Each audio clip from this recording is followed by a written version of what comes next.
மகாபல உயர்கல்வி புலமைப்பரிசில் நிதியத்தினால் பல்கலைக்கழக மாணவர்களுக்கு வழங்கப்படும் மார்ச் மாதத்திற்கான மகாபல புலமைப்பரிசில் தவணை கட்டணம் நேற்று வங்கி கணக்குகளில் வைப்பிலிடப்பட்டுள்ளது. இதன்படி மார்ச் மாதத்திற்குரிய 10,000 ரூபாய் மாதாந்த தவணை கட்டணம் மாணவர்களின் வங்கி கணக்குகளில் வரவு வைக்கப்பட்டுள்ளது.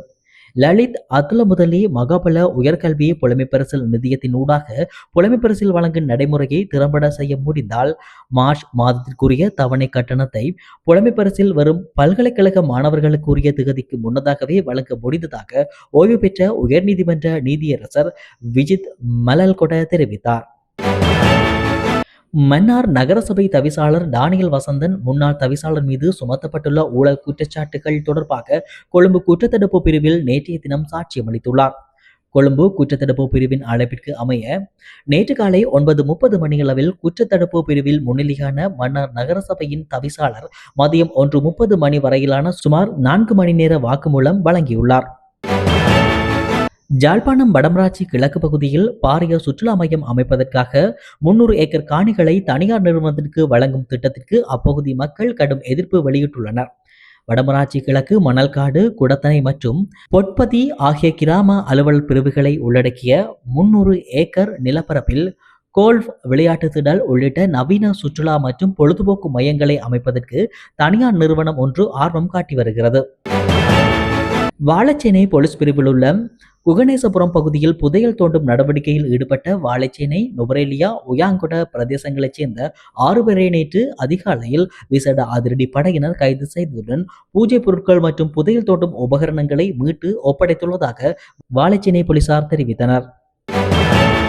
எதிர்வரும் 13 மற்றும் 14 ஆகிய 2 தினங்களில் தமிழ் மற்றும் சிங்கள புத்தாண்டு பிறப்பினை முன்னிட்டு நாடளாவிய ரீதியில் உள்ள அனைத்து மதுபான சாலைகளும் மூடப்பட வேண்டுமென பிரதி மதுவரி ஆணையாளர் ரோஷான் பெரேரா தெரிவித்துள்ளார்.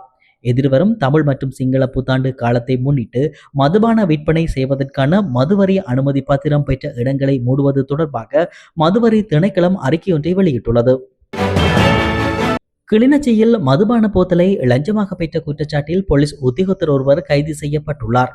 லஞ்ச ஊழல் ஆணைக்குழுவுக்கு கிடைக்கப்பெற்ற முறைப்பாட்டின் பிரகாரம் தர்மபுரம் பகுதியில் போலீஸ் உத்தியோகஸ்தர் மதுபான போத்தலை லஞ்சமாக வாங்கிய வேளை கைது செய்யப்பட்டுள்ளார். சர்ச்சைக்குரிய மேலதிக மருத்துவ உள்ளக பயிற்சி நியமன செயல்முறைக்கு எதிராக தாக்கல் செய்யப்பட்டுள்ள மனுக்களை விசாரணைக்கு எடுத்துக்கொள்வது தொடர்பாக தீர்மானத்தை மே மாதம் 8ஆம் தேதி அறிவிப்பதாக கொழும்பு மேன்முறையீட்டு நீதிமன்றம் நேற்று உத்தரவிட்டது. தமது பயிற்சி காலத்தை நிறைவு செய்த 2 வைத்தியர்களின் தாக்கல் செய்யப்பட்ட மனுக்களை பரிசீலித்த பின்னரே மேன்முறையீட்டு நீதிமன்றம் இந்த உத்தரவை பிறப்பித்துள்ளது. அரசு மருத்துவ அதிகாரிகள் முன்னெடுத்த நாடு தழுவிய வேலைநிறுத்தம் இன்று காலை 8 மணியுடன் நிறைவடைந்துள்ளது. நாட்டின் தற்போதைய சூழ்நிலையில் எரிபொருள் நுகர்வை குறைப்பதற்காக பாடசாலைகளை நடாத்துவதை மட்டுப்படுத்துவதற்கு அரசாங்கம் இதுவரை எந்த தீர்மானமும் எடுக்கவில்லை என அமைச்சர் வைத்தியர் நலிந்த ஜெயதிச தெரிவித்துள்ளார். எரிபொருள் விலை அதிகரிப்பு தொடர்பாக நேற்று நடைபெற்ற ஊடகவியலாளர் சந்திப்பில் கலந்து கொண்டு கருத்து தெரிவிக்கையிலேயே அமைச்சர் இதனை தெரிவித்துள்ளார். நிலக்கரி பிரச்சினை தொடர்பாக விசாரணை நடத்துவதற்கு ஜனாதிபதியினால் விசாரணை ஆணைக்குழு ஒன்று நியமிக்கப்பட உள்ளதாக போக்குவரத்து துறை, நெடுஞ்சாலைகள் மற்றும் நகர அபிவிருத்தி அமைச்சர் பிமல் ரத்நாயக்க தெரிவித்துள்ளார். நேற்று நாடாளுமன்றத்தில் உரையாற்றும் போதே அவர் இதனை குறிப்பிட்டார்.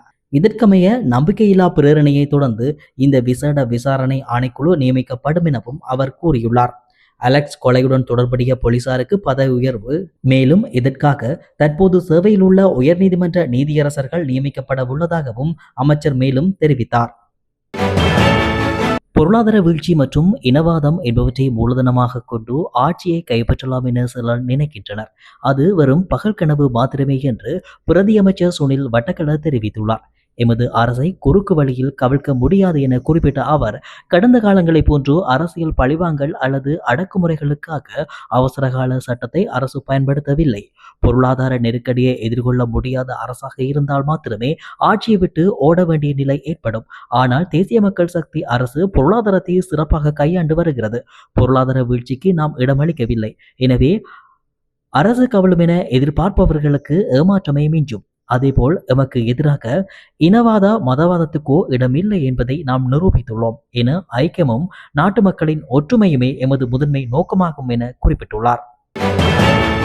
குற்றப்புலனாய்வு துறையினரின் பழிவாங்கு நடவடிக்கைகள் காரணமாகவே முன்னாள் ஜனாதிபதி ரணில் விக்ரமசிங்கவுக்கு சிங்கப்பூரில் வைத்திய சிகிச்சைகள் மேற்கொள்ளப்பட்டன என்று ஐக்கிய தேசிய கட்சியின் நாடாளுமன்ற உறுப்பினர் வஜிர அபேவர்தன தெரிவித்துள்ளார். குற்றப்புலனாய்வு துறையினரின் பழிவாங்கும் வேட்டை காரணமாகவே ரணில் விக்ரமசிங்க மருத்துவ தேவைகளுக்காக சிங்கப்பூர் செல்ல வேண்டியிருந்தது. பொய்களை பரப்பி அரசாங்கம் ஆட்சிக்கு வந்ததன் விளைவே இன்று நாடு ஒரு மோசமான இக்கட்டான நிலைக்கு தள்ளப்பட்டுள்ளது. வேறு எந்த கட்சியையும் விட தற்போதைய அரசாங்கம் பொதுமக்களிடம் அதிகமாக பொய் கூறியுள்ளது. எதிர்காலத்தில் அரசியல் ஆதாயத்திற்காக அரசியல் கட்சிகள் பொய்களை பரப்பாமல் இருப்பது மிகவும் அவசியம் என மேலும் அவர் குறிப்பிட்டுள்ளார். சிங்கப்பூரில் சட்டவிரோதமாக தங்கியிருந்த இலங்கை இளைஞர் கைது செய்யப்பட்டுள்ளார். விசா காலம் முடிந்த பின்னரும் சுமார் 10 மாதங்களாக சட்டவிரோதமாக தங்கியிருந்த 27 வயதுடைய இளைஞரை சிங்கப்பூர் குடிவரவு அதிகாரிகள் கைது செய்துள்ளனர். கடந்த 8ஆம் தேதி அதிகாலையில் உட்லண்ட்ஸ் பகுதியிலுள்ள வாகன நிறுத்துமிடத்தின் மேல்தளத்தில் அமைந்துள்ள பூங்காவில் அந்த இளைஞர் கைது செய்யப்பட்டுள்ளார். போகந்திர கரதியான குப்பைமேட்டு பகுதியில் ஏற்பட்ட தீயை அணைக்க இலங்கை விமானப்படையின் பெல் 412 வானூர்தியும் ஈடுபடுத்தப்பட்டுள்ளதாக இலங்கை விமானப்படை தெரிவித்துள்ளது.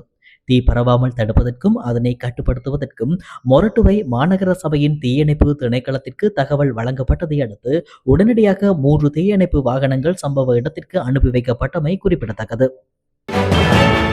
நாடாளுமன்றத்தில் இன்று இடம்பெற்ற விவாதத்தின் போது சபாநாயகருக்கும் நாடாளுமன்ற உறுப்பினர் ராசமாணிக்கம் சாணக்கியனுக்கும் இடையே ஏற்பட்ட கடும் வாக்குவாதத்தினால் சபையில் பெரும் பதற்றம் நிலவியது. விவாதத்தின் போது குறுக்கிட்டு பேசிய நாடாளுமன்ற உறுப்பினர் ராசமாணிக்கம் சாணக்கியனை அமருமாறு சபாநாயகர் பலமுறை அறிவுறுத்தினார். எனினும் அவர் தொடர்ந்து உரையாற்றியதால் நீங்கள் சபையை தொடர்ந்து நடத்தாவிடாவிட்டால் உங்களை சபையிலிருந்து வெளியேற்ற வேண்டி இருக்கும் என சபாநாயகர் பகிரங்கமாக எச்சரிக்கை விடுத்திருந்தார்.